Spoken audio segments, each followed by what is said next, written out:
जय महाराष्ट्र विद्यार्थी मित्रांनो, युवा भारत अकॅडमी युट्यूब चॅनलवरती आपलं स्वागत आहे। तर विद्यार्थी मित्रांनो, आज दिनांक 5 नोव्हेंबर 2022 ला एमपीएससी गट क मार्फत जो पेपर घेण्यात आलेला होता, पेपर सेट डी घेण्यात आलेला आहे।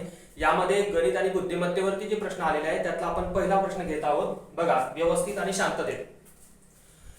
रस्त्यावरच्या विक्रेतीने एके दिवशी तिच्याकडील बाहुल्यांच्या निम्म्याहून 2 बाहुल्या अधिक विकल्या। ठीक आहे। दुसऱ्या दिवशी तिने तिच्याकडे असलेल्या बाहुल्यांच्या निम्म्यापैकी 2 बाहुल्या कमी विकल्या। तिच्याकडे 26 बाहुल्या शिल्लक राहिल्या, तर सुरुवातीला तिच्याकडे असलेल्या बाहुल्यांची संख्या या ठिकाणी निवडायची। तर लक्षात घ्या, या ठिकाणी आपण जर पर्याय थ्रू गेलो तर पर्याय क्रमांक आपल्याला या ठिकाणी पहिला दिलेला आहे 100। लक्षात घ्या, 100 जर आपण पर्याय थ्रू गेलो विद्यार्थी मित्रांनो, तर बघा 100 घेतल्यानंतर व्यवस्थित स्टेटमेंट वरती लक्ष देऊ आपण। रस्त्यावरच्या विक्रेतीने एके दिवशी तिच्याकडील बाहुल्यांच्या निम्म्याहून 2 बाहुल्या अधिक विकल्या, म्हणजे निम्म्यापेक्षा 2 बाहुल्या जास्त। मला सांगा याची निम्मे किती होईल? 50। ठीक आहे। किंवा आपण असं जरी म्हटलं की या संख्येची निम्मे किती होईल? 50, आणि निम्म्यापेक्षा 2 बाहुल्या जास्त म्हणजे किती विकल्या असतील? 52 बाहुल्या या ठिकाणी काय असतील? विकल्या असतील। 52 बाहुल्या विकल्या पहिल्या स्टेटमेंट मध्ये। त्याच्या पुढे काय म्हटलं? दुसऱ्या दिवशी तिने तिच्याकडे असलेल्या बाहुल्यांच्या निम्म्यापैकी, आता विचार करा, पहिल्या दिवशी जर तिच्याकडे सुरुवातीला 100 बाहुल्या होत्या, त्यापैकी 50 पेक्षा निम्म्याहून 2 बाहुल्या म्हणजे 52 बाहुल्या जर विकल्या, 52 बाहुल्या विकल्या, तर रिमेनिंग किती राहतील? 48 बाहुल्या। लक्षात आलं? 48 बाहुल्या या ठिकाणी शिल्लक राहतील। परत पुढच्या स्टेटमेंट मध्ये त्याने म्हटलं की बाहुल्यांच्या निम्म्यापैकी 2 बाहुल्या कमी विकल्या। याच्या निम्म्यापैकी, आता 48 च्या निम्मे किती होतील? 24, आणि त्याच्यापैकी 2 बाहुल्या कमी विकल्या म्हणजे किती विकल्या असतील? 22 बाहुल्या विकल्या असतील। 22 बाहुल्या विकल्या। लक्षात घ्या, सुरुवातीला पहिल्या स्टेटमेंट नुसार 52 बाहुल्या विकल्या, दुसऱ्या स्टेटमेंट नुसार 22 बाहुल्या विकल्या, पण टोटल आपण पर्यायातून 100 बाहुल्यांची संख्या निवडली होती। 100 मधून जर आपण या ठिकाणी लक्षात घ्या, 100 मधून जर आपण 52 आणि 22 म्हणजे जवळपास 74 बाहुल्या जर विकलेल्या वजा केल्या, तर शिल्लक किती राहतील? तर शिल्लक राहतील 26। आता बघा, सुरुवातीला त्यांनी उदाहरणामध्ये दिलेलं आहे 2 बाहुल्या कमी विकल्या, तर त्याच्याकडे 26 बाहुल्या शिल्लक राहतात, आणि इथं सुद्धा 26 बाहुल्या शिल्लक राहिलेल्या आहे। याचा अर्थ पर्याय क्रमांक 1 या ठिकाणी तुमचा काय आहे? उत्तर आहे। तर विद्यार्थी मित्रांनो, आपण पुढील प्रश्न बघणार आहोत। व्यवस्थित लक्ष द्या। हा प्रश्न काळकाम वेगांवरती होता, म्हणजे या ठिकाणी कामासंदर्भात प्रश्न विचारलेला आहे। एक काम 10 माणसं दर दिवशी 2 तास प्रमाणे 5 दिवसात पूर्ण करतात। लक्षात घ्या, काही उदाहरणाला ताण घेण्याची गरज नाही, इकडे लक्ष द्या। ज्या ठिकाणी वाक्य संपतं त्याच्या वरच्या सर्व संख्यांचा डायरेक्टली अंशामध्ये गुणाकार करायचा। बेस्ट या ठिकाणी सोपी पद्धत। म्हणजे इथं 10 दिलेला आहे, 2 दिलेला आहे आणि 5 दिवस दिलेला आहे। आपल्याला माणसं, तास आणि दिवसाचं काही टेन्शन घ्यायचं नाही। डायरेक्टली अंशाचा गुणाकार 10 गुणिला 2 गुणिला 5। छेदामध्ये पुढची वाक्य कुठून सुरुवात होतं? इथून। तर तेच काम 2 माणसं दिवसातून 5 तास काम करून, म्हणजे छेदामध्ये 2 आणि 5 यांचा नॉर्मल गुणाकार, किंवा 5 आणि 2। लक्षात घ्या, तुम्ही डायरेक्टली कॅन्सल केले तरी चालू असतं। 5 1 5, 2 1 2, 2 1 2 कॅन्सल, तर आन्सर तुमचं किती? 10। तर पर्याय क्रमांक या ठिकाणी तुमचा 3 दिलेला आहे, 10। तर विद्यार्थी मित्रांनो, आपण प्रश्न क्रमांक या ठिकाणी पुढचा बघणार आहोत। बघा, अशोकने मोहनपेक्षा उंच उडी मारली, परंतु त्याने चेतनपेक्षा उंच उडी मारली नाही। नरेशने कृष्णापेक्षा उंच उडी मारली, परंतु त्याने मोहन एवढी उडी मारली नाही। तर उंच उडीचा उतरता क्रम कसा असेल, असा प्रश्न विचारलेला आहे। तर बघा, आपण याला स्मॉलर दॅन ग्रेटर दॅन यानुसार आपण सोडवणार आहोत। लक्ष द्या व्यवस्थित। बघा, अशोकने मोहनपेक्षा उंच उडी मारली। लक्ष द्या, मग या ठिकाणी आपण अशोक घेऊ। अशोकनं कोणापेक्षा उंच उडी मारली? मोहनपेक्षा, म्हणजे अशोक मोठा असेल आणि मोहन त्याच्यापेक्षा छोटा असेल। ठीक आहे, किंवा मोहनची उडी त्याच्यापेक्षा कमी असेल। पुढचा या ठिकाणी विचारलेला आहे, परंतु त्याने चेतनपेक्षा उंच उडी मारली नाही। परंतु त्याने हा शब्द कोणाला वापरलेला आहे? अशोकसाठी। परंतु त्याने म्हणजे अशोकने कोणापेक्षा उंच उडी मारली नाही? चेतनपेक्षा, म्हणजे या ठिकाणी तुमचा काही चेतन आहे, म्हणजे चेतनची उडी जास्त असेल आणि अशोकची उडी या ठिकाणी कमी असेल। ओके, पुढची स्टेप, नरेशने कृष्णापेक्षा उंच उडी मारली। नरेशने कृष्णापेक्षा उंच उडी मारली, परंतु लक्षात घ्या, आता नरेश आणि कृष्णा या स्टेटमेंट मध्ये दिसत नाही, तर लक्षात घ्या नरेश आणि कृष्णा बघा, नरेशने कृष्णापेक्षा उंच उडी मारली, नरेशने कृष्णापेक्षा उंच उडी मारली म्हणजे नरेशची उडी उंच असेल आणि कृष्णाची उडी कमी असेल, अशा प्रकारचं या ठिकाणी होईल.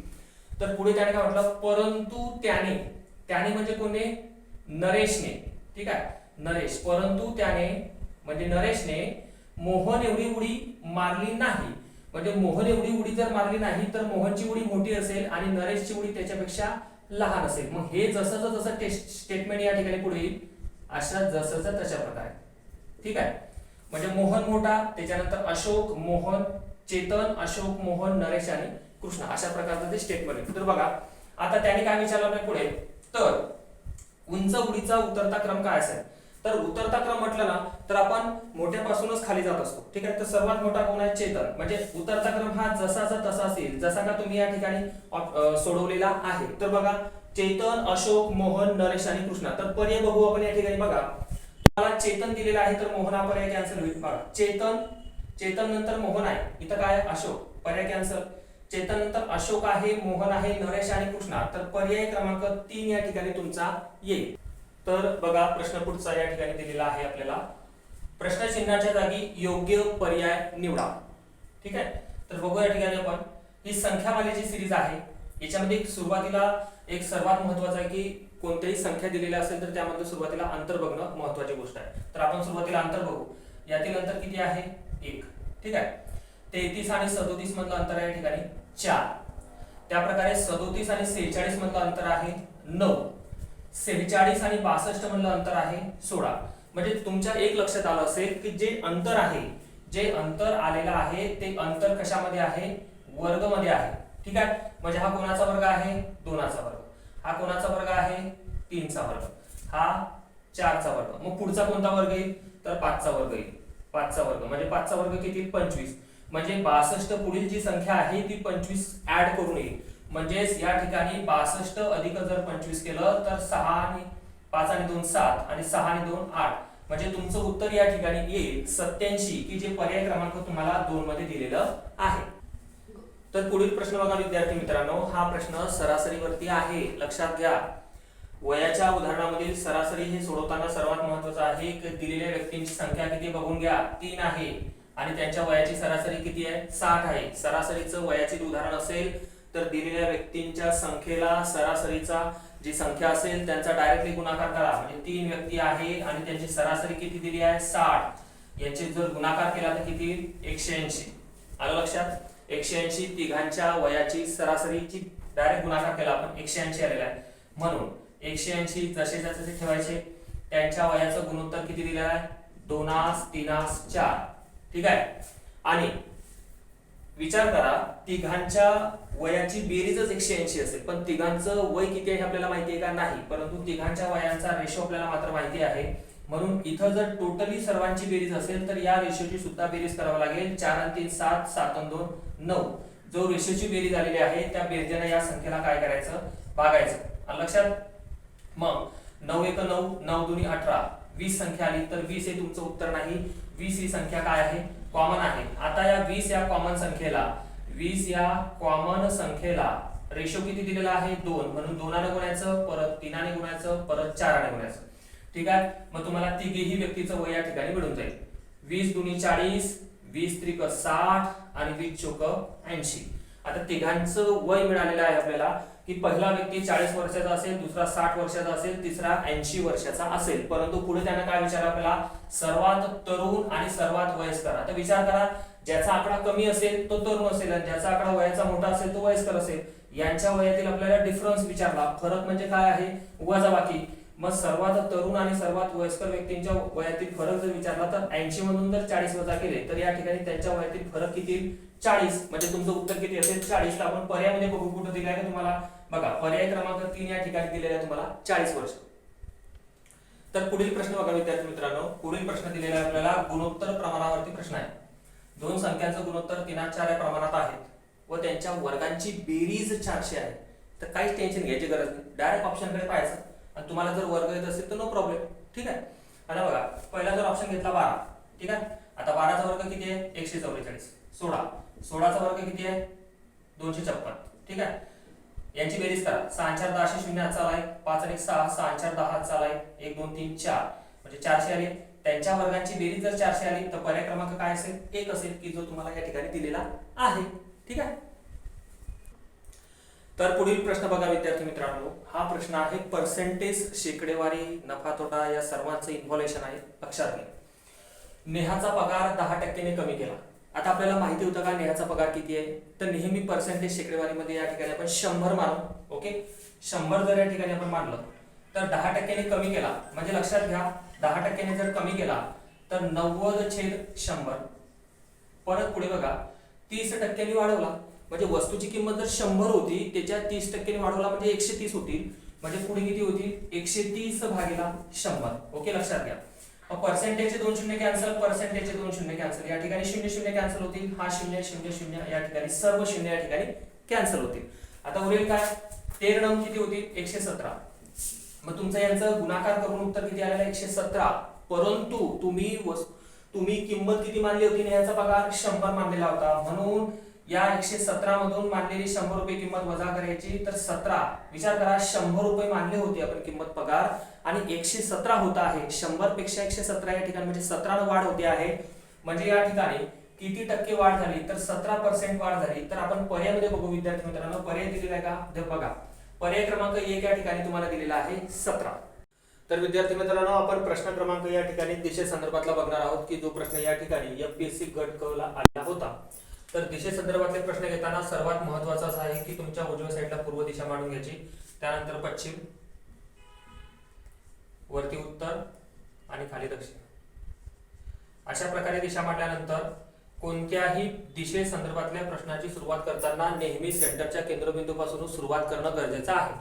आता सेंटरच्या केंद्रबिंदूपासून सुरुवात केली तर लक्षात घ्या त्याने काय म्हटलं की सोमा पूर्वेकडे 10 किलोमीटर चालत गेला. तर पूर्वेकडे जर 10 किलोमीटर चालत गेला तर अशा प्रकारे तो 10 किलोमीटर पूर्वेकडे जाईल. त्यानंतर पुढे वळून दक्षिणेकडे 2 किलोमीटर गेला. दक्षिणेकडे तर दक्षिण साईड खाली आहे, मग दक्षिणेकडे 2 किलोमीटर गेला म्हणजे हे झालं तुमचं 2 किलोमीटर. 2 किलोमीटर जरा छोटंसं घेऊ आपण. ठीक आहे, पुढे काय म्हटलं त्याने दक्षिणेकडे 2 किलोमीटर गेला.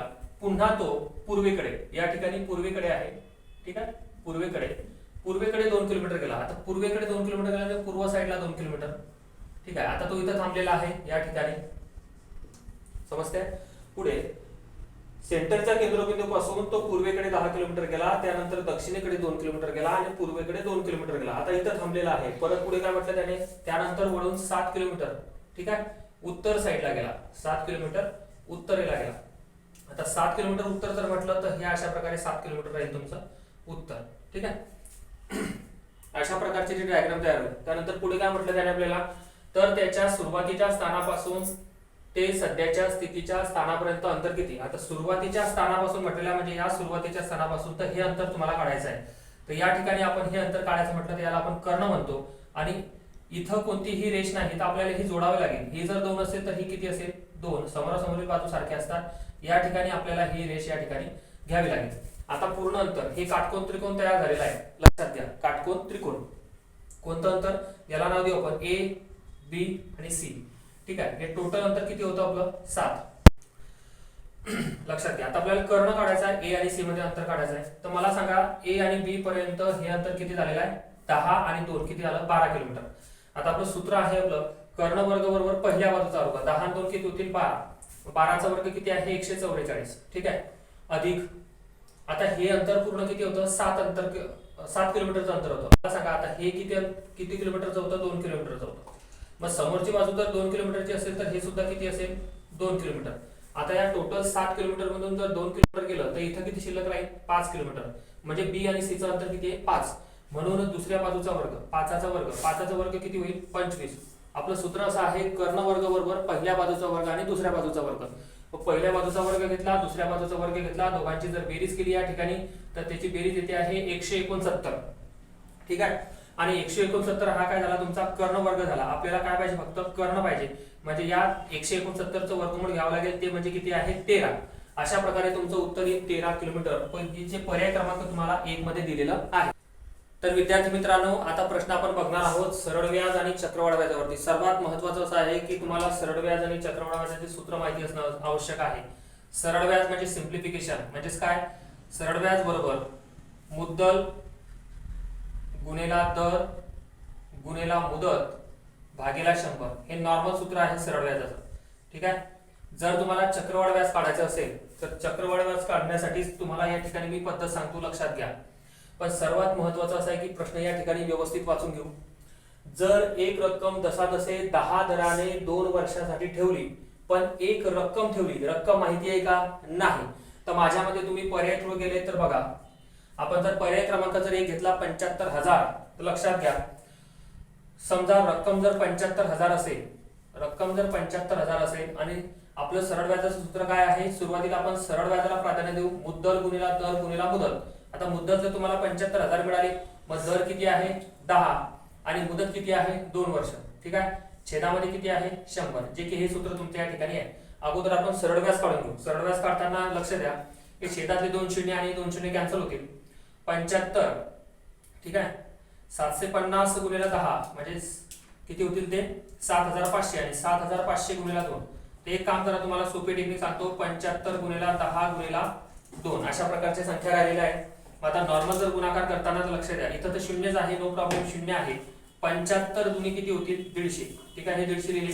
आता हे जे 2 शून्य आहे, हे 2 शून्य त्यावरती ठेवून द्यायचे, म्हणजे जवळपास तुमचं उत्तर या ठिकाणी सरळ व्याजाचं किती 15,000 रुपये. लक्षात घ्या. आता पुढे बघा, आता तुम्हाला हे तर 15,000 रुपये मिळाले, पण तुम्हाला सरळ व्याज विचारलं होतं का, नाही. तुम्हाला सरळ व्याज व चक्रवाढ व्याजातील फरक किती आहे 750 रुपये काढायचा आहे. मग आता दुसरी स्टेप जी आहे ती तुम्हाला चक्रवाढ व्याज काढणार आहे. तर चक्रवाढ व्याज काढताना पद्धत लक्षात घ्या, तुम्ही जे 75,000 पर्यंत निवडलेले आहे त्या 75,000च्या सुरुवातीला किती टक्के काढायचं 10%.